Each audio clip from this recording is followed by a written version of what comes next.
na Lord, kapag dumating yung time na nalulungkot ako, i-comfort niyo po ako. Sa awa ng Diyos, no, nananatili tayong matatag at masaya, no. Ito kasi yung tawag dito, kalaban natin pagdating sa anxiety disorder, yung stress, yung lungkot, yung mga problema, no. Kapag nararamdaman natin yan, matagal tayo makarecover, no. Doon lumalabas yung mga symptoms na mabibigat.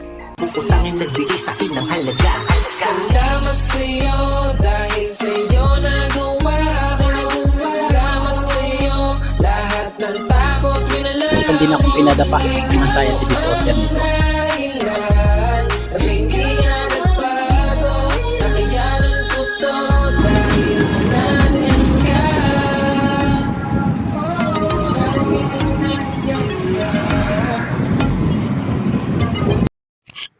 Hello mga classmate, hello mga ka-anxiety. Update lang tayo sa ating anxiety disorder. Kamusta kayong lahat, no? Tagal natin hindi nakapag-upload ng ating video. Ewan ng sunod-sunod na problema, no? Diyan yung na-hospital yung aking bunsong anak.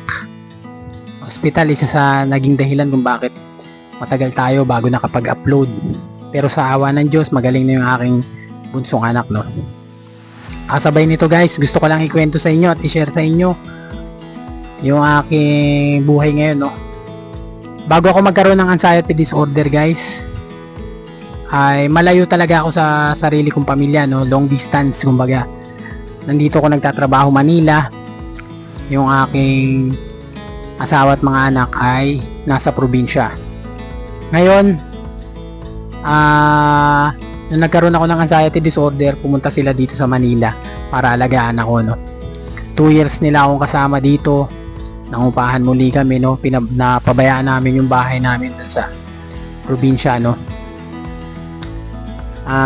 Actually, lupa yun ng tawag dito, ng biyanan ko, tatay ng asawa ko. Pero dun kami nagtayo ng bahay, no. Pinatayo kami dun ng bahay, may sarili kaming bahay dun, no. Ngayon back to normal, no. Hinatid ko sila noon pagkagaling ng aking bunsong anak, no. Hinatid ko muli sila sa probinsya. Hinatid ko na yung mga gamit namin dito sa boarding house. Dinala doon sa aming bahay kasama sila, no. So ako muli yung nagbalik Manila para makipagsapalaran muli. Nandito muli ako na malayo sa kanila, no. So kalaban ko yung stress, yung lungkot, no, yung homesick.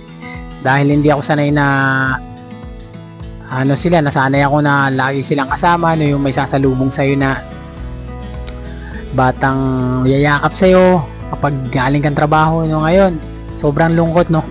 Ganun pa man, no, lagi kong ipinapanalangin sa mahal na Panginoon na Lord, kapag dumating yung time na nalulungkot ako, i-comfort niyo po ako.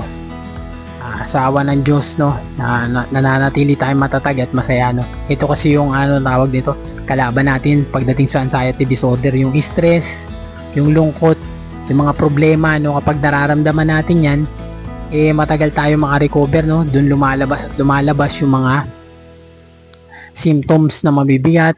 Doon tumatagal yung ating anxiety disorder, no.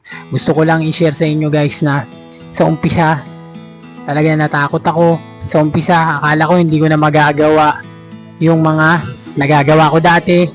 Sa umpisa, no, akala ko hanggang doon na lang ako na hindi ko na makakayanan na mag-isa, na wala yung mga mahal ko sa buhay, no.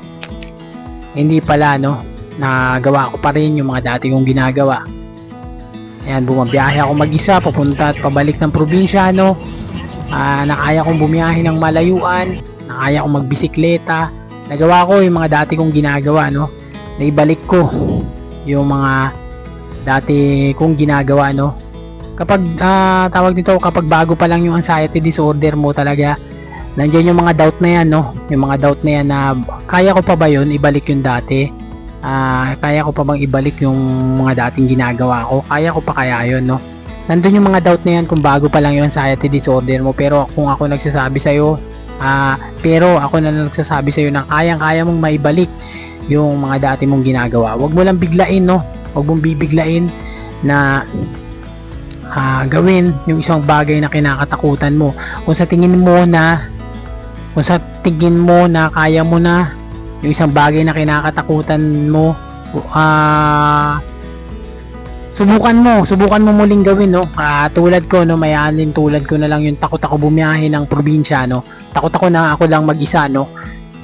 Nung naramdaman ko na kaya ko na yun, kaya ko na, no? Kailangan ko magtiwala sa sarili ko at sa mahal na Panginoon. Nakaya ko naman siya, walang nangyaring masama sa akin, no? Kapag nalampasan mo yung isang bagay na yun na kinakatakutan mo, kapag isang beses mo siyang naharap, ulit-ulitin mo na yun, ayun yung magbibigay kumpiyansa sa'yo, no? Na kailangan mong harapin yung mga takot mo. Isa yan sa ikaka-overcome mo sa anxiety disorder mo. Diyan mo ma-overcome yung anxiety disorder mo, no?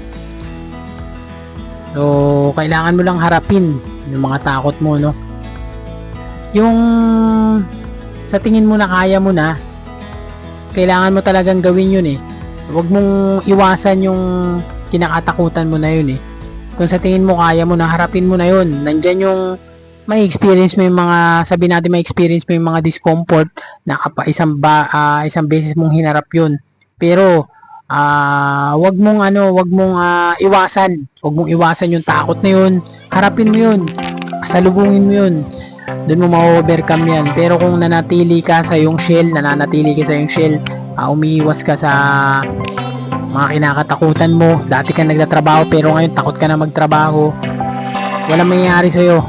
Pasensya ka na lang, pero walang mangyayari sa'yo. Talagang hindi mo siya ma-overcome, no? Nandiyan ka lang sa comfort zone mo, tuwan-tuwa yan, no? Ganyan lang ang buhay may anxiety disorder. Kailangan mong harapin talaga yung takot mo. Magtiwala ka sa mahal na Panginoon, magtiwala ka sa sarili mo. Diyan mo ma-overcome yung anxiety disorder. Lahat ng discomfort mo, ipanalangin mo yan na mawala yan, no? At the same time, kailangan mo magtiwala at ipakita sa mahal na Panginoon na nagtitiwala ka sa Kanya, at ipakita rin na hindi puro takot yung pinapairal mo, no? Yung pagpapakita sa Kanya ng 100% faith na kaya mo yan, na hindi ka niya pababayaan, na Lord, nandito ka lang sa akin tabi, gagawin ko to, haharapin ko yung takot na to. 100% pong harapin yan. Diyan mo may experience, diyan mo maibabalik yung mga dati mong ginagawa. Diyan mo totally na ma-overcome yan, no? Yun lang, no? Gusto ko lang i-share sa inyo. Pagpasensyahan nyo na kung matagal tayong hindi nakapag-upload, no? Susunod na itong video na to, may isa akong i-upload na